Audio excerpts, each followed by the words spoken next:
बिस्मिल्लाहिर्रहमानिर्रहीम। As a psychologist मैंने ये बात नोट की है कि इंसान पैदाइशी तौर पर जिन सलाहियतों का मालिक है, आमतौर पर वो इनका सिर्फ 10% इस्तेमाल करता है। तहकीक भी इस बात को साबित करती है, इससे एग्री करती है कि जो कुछ बनने की सलाहियत है, जो कुछ हमें बनना चाहिए वो हम बनने को तैयार नहीं और ना हम कोशिश करते हैं, बल्कि अपने से रिलेटेड दूसरे लोगों से शिकायत करते हैं कि वो हमें कुछ बनने नहीं देते, हमारे साथ अच्छे नहीं हैं। शिकायत तो खुद हमें अपने आप से करनी चाहिए। कुदरत ने हमें जो सलाहियतें देकर पैदा किया है, हम इसे एक बहुत कमतर ज़िंदगी गुजार रहे हैं। अपनी सलाहियतों को जानने और परखते हुए हर इंसान पे लाजम है कि वो खुद अपनी तरफ देखे, क्योंकि इंसान इर्द गिर्द ना ही उसका कोई दोस्त है और ना ही उसका कोई दुश्मन। हम पेरेंट्स को चाहिए कि अपने बच्चों की सलाहियतें और खूबियाँ परखें और उनको अच्छी सलाहियत और खूबियों की तरफ उनकी रहनुमाई करें, ताकि वो एक कामयाब ज़िंदगी गुजार सके। आज मैं जिस खूबी की तरफ आपके और अपने बच्चों की रहनुमाई करती हूँ वो है टॉलरेंस, बर्दाश्त करना।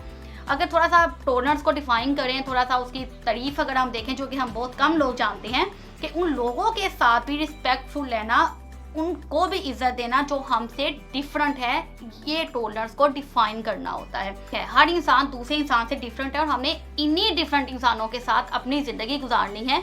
तो इस तरह इस खूबी की भी अहमियत बहुत ज़्यादा है, जिस तरह दूसरी बहुत सी खूबियों की अहमियत है। हर खूबी की अपनी अपनी जगह एक अहमियत है और बहुत ज़्यादा अहमियत है, जिस तरह के टॉलरेंस की भी है। बच्चों को बताएं कि टॉलरेंस बहुत ज़रूरी है, स्पेशली जब हमें कोई बहुत ज़्यादा इरिटेट कर रहा हो, कोई बहुत ज़्यादा सता रहा हो, तंग करे, तो उसको बर्दाश्त करें। बर्दाश्त से काम लें और फिर पुरसकून रहते हुए अकॉर्डिंग टू आ सिचुएशन देखें कि इस इंसान को कैसे डील करना है या इस इंसान के साथ कैसा रवैया करना है कि ये हमें इरिटेट करना भी बंद करे और इसका रवैया भी दुरुस्त हो जाए और रिस्पेक्टफुल हो जाए हमारी तरफ भी और दूसरों की तरफ ही। दूसरा, जब सोशल सिचुएशन में सारे लोगों की अपनी अपनी ओपिनियंस हो, जो कि ऑब्वियसली हर एक की होती हैं, तो रिश्तों का एहतराम करते हुए, बर्दाश्त से काम लेते हुए दूसरों को इज्जत और अंडरस्टैंडिंग दें। दूसरों की तरफ बर्दाश्त का रवैया बहुत मुश्किल हो सकता है, लेकिन नामुमकिन नहीं।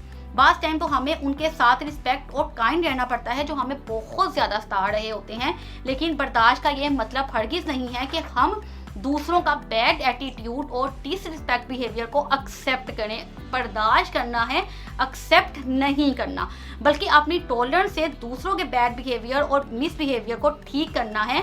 गुड कैरेक्टर के साथ ये सब कुछ करना है। एक बहुत इंपॉर्टेंट एस्पेक्ट है टॉलरेंस का, वो है कि हम कुछ भी रिएक्ट करने से पहले, कुछ भी, जो अक्सर मैंने अपनी कैरेक्टरिस्टिक्स वाले लेक्चर में बताती हूँ कि कुछ भी रिएक्ट करने से पहले अंडरस्टैंडिंग बहुत ज़रूरी है। पहले अच्छी तरह समझें, अच्छी तरह सोचें और उसके मुताबिक रिएक्ट करें, उसके मुताबिक सब्र और तहम्मुल के साथ उसका करें। हमारी आधी से ज़्यादा प्रॉब्लम और रिलेशनशिप दूसरों बहुत से वाक़यात में बर्दाश्त और तहम्मुल की कमी है। जबकि बर्दाश्त पैदा होगी तो हमें सब्र की तरफ लेके जाएंगे। बर्दाश्त और सब्र में थोड़ा सा डिफरेंस है। बर्दाश्त पैदा होगी तो सब्र उसके बाद आएगा।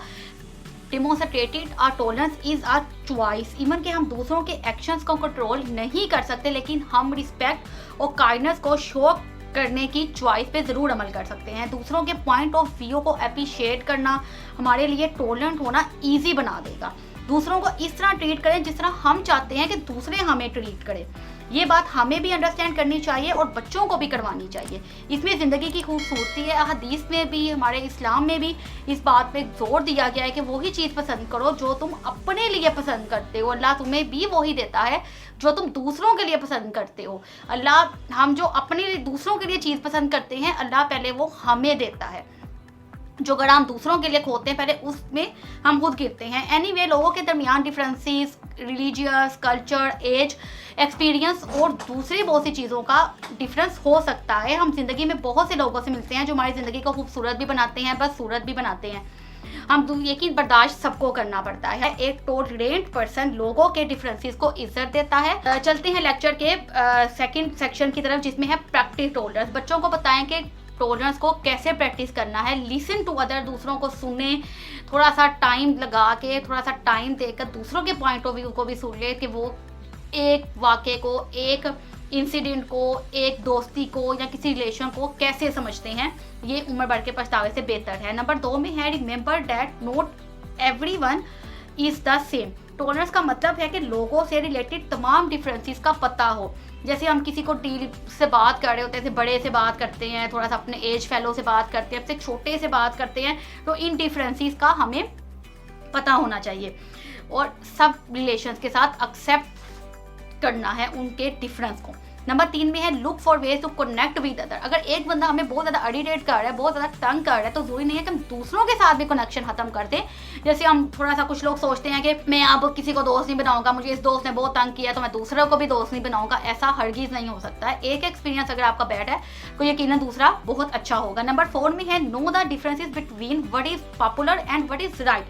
हमारे ऊपर प्रेशर ज़्यादा होता है, दोस्तों का भी, अक्सर घर वाले का भी, कि हम उस चीज़ को एक्सेप्ट करें जो पॉपुलर है।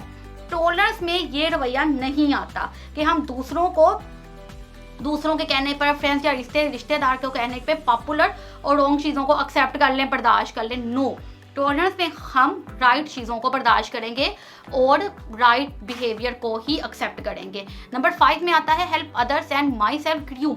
एक अच्छा दोस्त आप पर इन्फ्लुएंस करता है, अच्छे फैसले करने में आपकी मदद करता है। अपने लफ्ज़ और एक्शन से खुद बाखबर रहें अपने लिए और दूसरों के लिए वही स्टैंडर्ड बनाएं जो आप खुद अपने लिए पसंद करते हैं। अपने लिए मतलब अपने लिए, दूसरों के लिए एक जैसे स्टैंडर्ड रखें।